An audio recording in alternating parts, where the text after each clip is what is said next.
Iyon, ari nga pala ang kaganapan nung binyag ng aming baby Elu. Biyernes pala ay nagbalot na kami ng Shanghai para sa Sabado hindi na kamali-mali. Ang binyag ni baby sa Linggo pero sa Sabado ako'y papasok pa rin sa trabaho. At paglabas ko ng Sabado ng hapon, naabutan ko pa sa na Mrs. Dine nagagayak. Kaya ako'y tumulong na rin pagbubumba ng lubo. Ang venue palang aray sa likod lang ng simbahan, pinarentahan sa amin. Kaya pagkatapos ng binyagan ay bababa na laan din para kumain. At pagsapit naman ng madaling araw ng Linggo, ay sinimulan ko ng lutuin ng mga putahe. Aring aking hinahalong ari para sa pork menudo.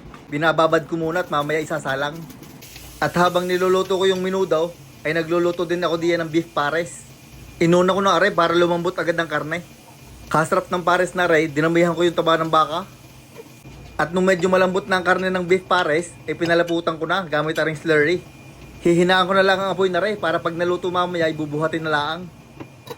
At maya-maya pa yan, luto na rin ang ating menudo. Ay, muntik na yung mapunaw. Dinadahan-dahanan ko nga ang halaw at pagka naligwak iyan ay ubos iyan. Iyon, at nung nag-alas 8 naman ng umaga, ay nagpunta na ako doon sa venue. Ang venue aray may kasamang kusina, pwede namin gamitin.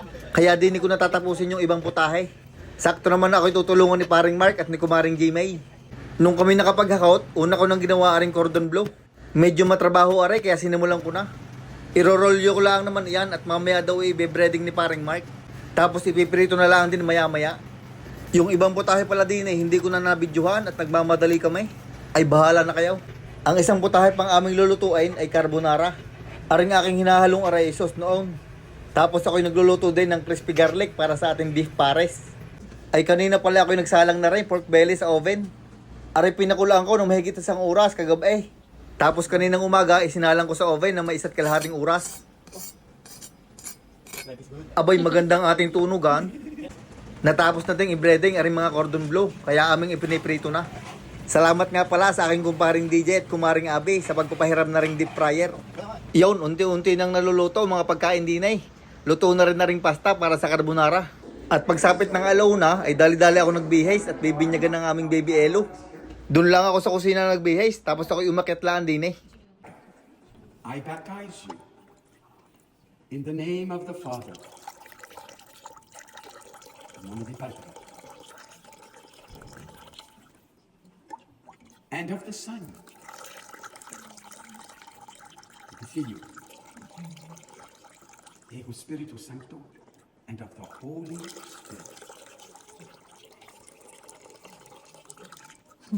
Amen. Iyon, at pagkatapos nga ng ceremony iyon, ay di kami bumaba na at nakaready na din ng mga pagkain din Nagluto nga din pala ako ng tahong diyan, tapos meron diyan Caesar salad. At ang ninang isa naman ay nagawa nung parang tikoy. Ang dessert naman namin ay cake, donut at saka mga cupcake laang. Sinimplihan na lang at napakadami na pagkain. Inumpisahan na ni Father ang pagsandok at nagsunura na ang mga madlang people. At iyon ho, mga kaganapan ng binyagan.